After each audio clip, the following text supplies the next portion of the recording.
دیکھیں رجب کا مہینہ شروع ہے. ماہ رجب میں بہت سارے کام ایسے ہیں جو نہیں کرنے کے اور لوگ اس کو ضرور کرتے ہیں. وہ ایک بہت معروف رسم کہہ لیں، بدعت کہہ لیں، یا اس کو آپ کوئی خرافات کا حصہ دے لیں، وہ ہیں کنڈے کی رسم. کنڈے کی رسم 22 رجب کو بہت سارے لوگ جن کے پاس علم نہیں ہے لیکن دین سے محبت ہے، دین کی درد ہے، وہ لوگ کسی کو دیکھا دیکھی سازش کا شکار ہو کے کم فہمی کی بنیاد پہ کنڈے کی رسم کے اندر شریک ہو جاتے ہیں. اور جو لوگ کنڈے کی رسم ادا کرتے ہیں تو ان نے یہ تاثر دیا ہے کہ یہ کنڈے حضرت امام جعفر صادق کے کنڈے ہیں. حالانکہ ان کنڈوں کی رسم کا حضرت امام جعفر صادق سے دور کا بھی تعلق نہیں. اس کی وجہ یہ ہے امام جعفر صادق کی پیدائش ہے رمضان سن 80 یا 83 ہجری، اور آپ کی پیدائش ہے شوال 148 ہجری.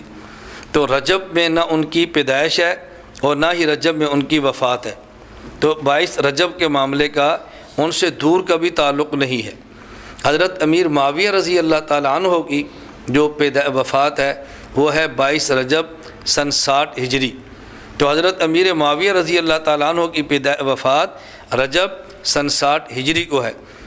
اصل کیا تھا کہ جو حضرت امیر معاویہ رضی اللہ تعالیٰ کے دشمن ہیں اور شریعت کے باغی ہیں اور اہل تشیع ہیں، ان لوگوں نے حضرت امیر معاویہ رضی اللہ تعالیٰ عنہ کی وفات پر رات کو چھپ کر یہ حلوے اور مانڈے پکا کر خوشی کی ہے.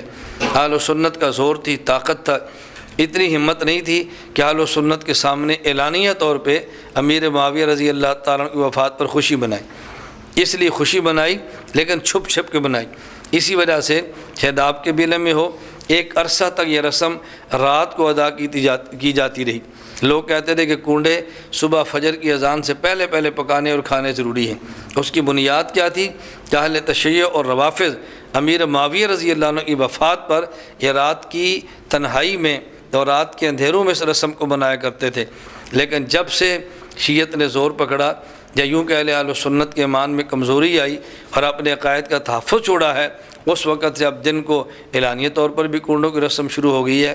اللہ رب العزت ہمیں صحابہ کرام رضی اللہ عنہ مجمعین سے محبت کرنے کی توفیق عطا فرمائے اور ہر ایسا عمل ادا کرنے کی توفیق دے جس امیر معاویہ رضی اللہ تعالیٰ عنہ اور دیگر صحابہ کرام سے محبت کا ثبوت ہو، اور ہر ایسے عمل سے بچنے کی کوشش کریں کہ جو ان سے دوری کا سبب بنے یا تاثر یہ پیدا ہو کہ یہ صحابہ کرام سے محبت کرنے والے نہیں. اللہ ہمیں صحابہ کرام کے نقش قدم پر چلنے کی توفیق عطا فرمائے. رضی اللہ عنہم ورضوا عنہ.